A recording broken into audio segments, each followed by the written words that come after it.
Hello, hello, hello. Tim Knight here, and well, I've got a lot to say, and they only record me for YouTube when there's a chart on the screen. So let's go to the charts, and then I'll start talking. So let's go to Micron, which really threw an old dog turd in my punch bowl here. Let me explain. It isn't a bad day, but it could have been a lot better. When I saw you yesterday, I had said I have a small short position. Micron, I did this whole little thing. I covered that before the close. Now you may be thinking, you're like all those other lying financial types. You just make up stuff and you show the good stuff, hide the... No. It was bad. It was bad anyway. I covered Micron just because I was like, why? Why bother? But when Micron went blasting higher last night, it was bad news. So don't get me wrong. I'm not just saying every trade I do is a winner. My God, no. I'm a perma-bear. What do you expect? I had SMH puts. I was short AMD. I was short WDC. I was short STX. I was short CRDO. All kinds of high-tech stuff. So yeah, I wasn't short Micron. I covered it before the close, and I'm glad I covered it. But it was bad. And so this is one of those things where it's like, well, tomorrow's going to suck out loud. And I had a decision to make because I buy puts, but by and large, I short stocks. That's my thing. And I had lots and lots of short positions. I always have my stop loss orders in. So the decision was, just let the stops do their work, which is how 49 times out of 50 I do. Or should I cancel them and let all the mayhem take place for a little while and then go and reset them again? I've done that on occasion. Sometimes it's a good decision, sometimes it's a bad decision. I decided, no, I'm going to leave the stops in place because, when I woke up and looked around, there was no diminishment in the strength of tech stocks. And it looked like things are just going to go off to the races and just keep charging higher. Might as well take the pain now and avoid greater pain later. And you know what happened? The market opened and I heard ding, ding, ding, ding, all these stops happening. And after 12 seconds, the market started plunging. And to be clear, it's not like I was stopped out of everything. No, I was stopped out of about, 6 or 7 positions out of 35. But they were the worst prices of the day. And on a couple of them, I got back in again because they're still good charts. But had I just put my little hands on my little hips and done nothing, it would have worked out better to the tune of about $10,000. So it was, I guess, a rational decision at the time, just to stay put, because it is really not often that you have a really strong opening and then just starts collapsing right from the get-go. I mean, I've done this a while, almost 40 years now. It doesn't happen often, but it happened today, and it was a little disappointing. So as it stands now, we're red. We've got red on the ES, red on the RTY. The NQ is still green, but not even, it's 0.4%. The ticker symbol's BFD now. I mean, it's not really moving that much. So it's going to wind up, if the market closed right this second, no change for me for the day. No damage, no gains, just kind of a wash. And I was expecting a cataclysm today, so I guess I should be happy.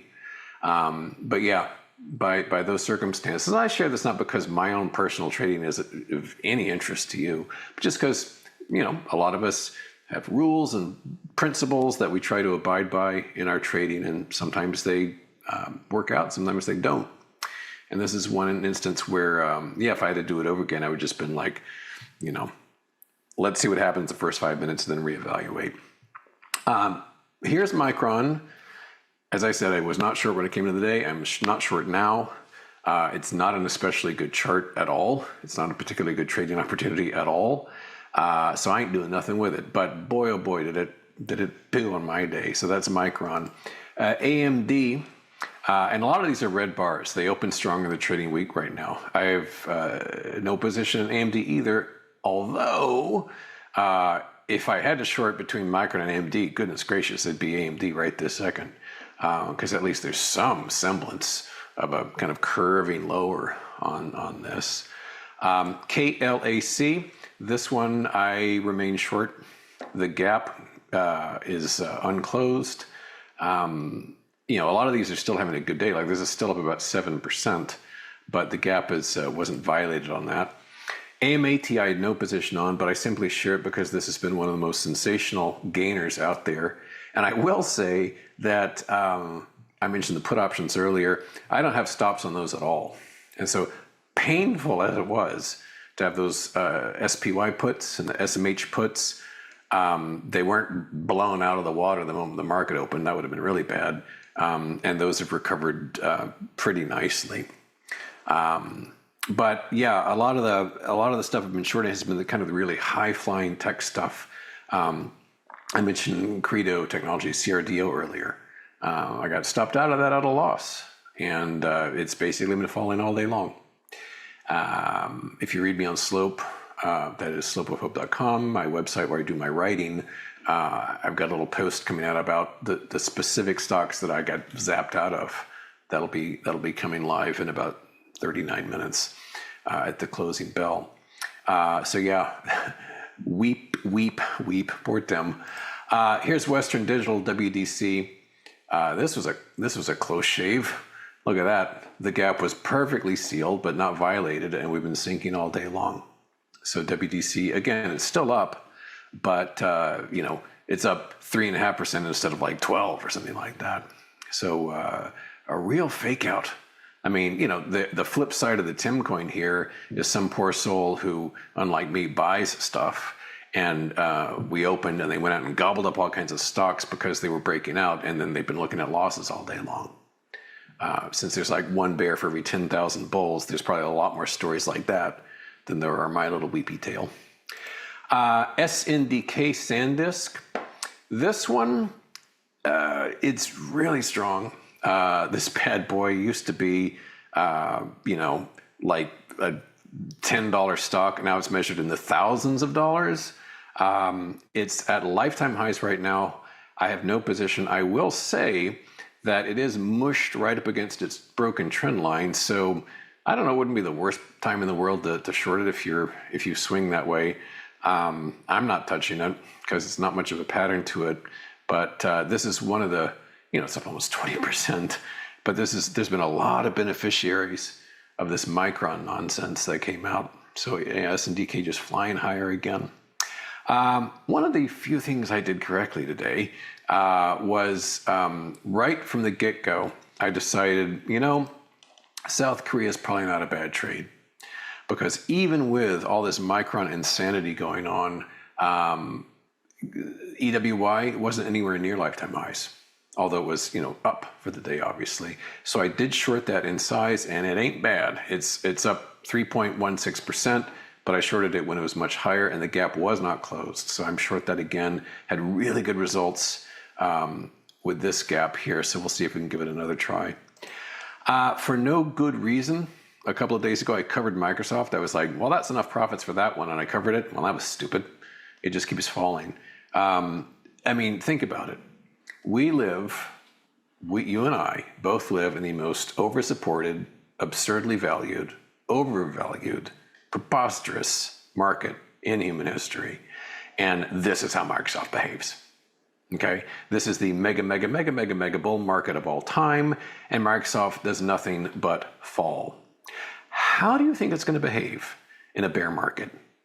How? This thing sucks out loud, and it's got all the support in the world. Look at this thing. It's a dog. It's an absolute dog. I should come up with a more accurate put down than dog, because I love dogs. Dog's not a bad thing. That's what who says. It's a terrible underperformer. How's that? So shame on me. It was a good short, and it just keeps falling. And if this market ever, stops having triple-digit PEs for everything, it'll just fall to 12 cents or something, I guess. It's burdened by all that hyperscaling debt. But yeah, congrats to anybody who did hold on, unlike me, because this thing is just junk. So Microsoft keeps plunging. So does China. Here's FXI, down 2.27%. I've mentioned this one every day. China's been in a bear market for almost 20 years, even based on nominal terms. And I don't know what their problem is, man, but they stink too. I wish I would short some Chinese stocks, some I like, but just never have the. I always think, well, they've fallen enough already, and they just keep falling. I've mentioned these specifically. We Ride, WRD, down again. PDD, which is the company itself is called PDD Holdings. It's down almost 3%. So yeah, across the board, China just stinking up the place. Now, the one saving grace today, besides the reversal, has been my old buddy Bitcoin. Bitcoin keeps stinking and sinking. We're down about $700 on this. We're at price levels now seen before the election. Joe Biden was president and had months to go in office at these prices. So it's pretty bad / good. This one I did not stupidly cover. What was really weird last night is that when Micron announced Bitcoin went flying higher, it's like, what? What? Crypto has nothing to do with semiconductors at all. But I guess just the whole risk on, risk off thing is universal. And so it's like, oh, Micron had good results. Let's buy Bitcoin. But I did not cover. I didn't get out. I still have one portfolio that has no position except short Bitcoin by way of being long BITI. So anyway, that's going all right. Michael Saylor's strategy is down again, over 8%. We are witnessing a tremendous collapse here. It's kind of like watching FTX all over again. I can't imagine the investor relations department these days over at Strategy, but it's just falling and falling and falling. Of course, I've been tweeting out, Saylor's frequent declarations about him. He kind of talks like his mouth is wired shut, like Bitcoin's going to $1 million or Bitcoin's going to $10 million and so forth. He said it many, many times. Well, apparently not. We're not at 10 million. We're not at 1 million. We're not at a tenth of a million. We're at 60,000 kind of on Bitcoin, and MicroStrategy is down about 85%. So, and part of that, of course, is STRC, which this is just like beautiful. Beautiful, beautiful, beautiful. Look at this. It's gone from the hundreds down to around 75. And I spoke about this yesterday. This was the draw in terms of 11.5% dividend, which is great if the stock doesn't lose 25%. So yeah, mayhem going on with the STRC, MSTR, BTC shtick. There is a Ethereum equivalent of this, I think, ASST. This is the high yield instrument for that. This is called Strive, which is fitting, I suppose. Beautiful rounded top on this one. Down she goes, about 9%. The Trump boys have their American Bitcoin, ABTC, lifetime low on this one. You can see how well that's done. So lifetime low on ABTC. And Ethereum, like I said, is down also day after day. This is down about 1.5%. And Tom Lee's company, I like saying the names of the people behind these things. Tom Lee's organization, Bitmine Immersion, is down too, about 4.5%. Lifetime lows on that. So the charts are working really well. As I've said before, crypto tends to be very organic markets. And in turn, the derived instruments from these, like BMNR and ABTC, likewise are organic. One of the very few bullish things I mentioned lately is Klarna, one of these buy now, pay later companies. Is doing okay. About 4%, plus we've pushed past this gap. SpaceX, kind of stable, around 152. Past 3 days have been kind of a bore fest after this mayhem. So it's kind of a wait and see on this one. Although I will say, one thing I did not do, although I sniffed it coming out, was that anything with a rocket engine on it was going to fall after they came public. And boy, has that been true. I mean, there's dozens of them. FLY. ASTS, just red, SATS.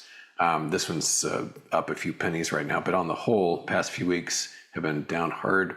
And one other sort of like warning regarding SpaceX, and I mentioned this in my video prior to the IPO, is Cerberus, CBRS, which was a white hot IPO a month or so ago. And new lifetime low today on this, just red all the way down. I'm not saying SpaceX will necessarily look like this, but it does show that richly priced IPOs in this market, a little risky. In turn, and this is a big point I do want to make because I'm out of time, is that the prospects for Open AI and Anthropic coming public on the heels of this kind of dud that SpaceX has become, I think, are illustrated nicely by the likes of, say, XXI 21 Capital, which is one of the instruments designed to allow one to get into pre-IPO companies like that. This chart speaks for itself. So, okay, well, sorry to bellyache. It's actually been, I should be relieved. It's actually been a decent day compared to what I thought it would be, but at least there's no Micron tonight. So I'll see you tomorrow. We'll wrap up the week and talk to you Friday. Bye-bye.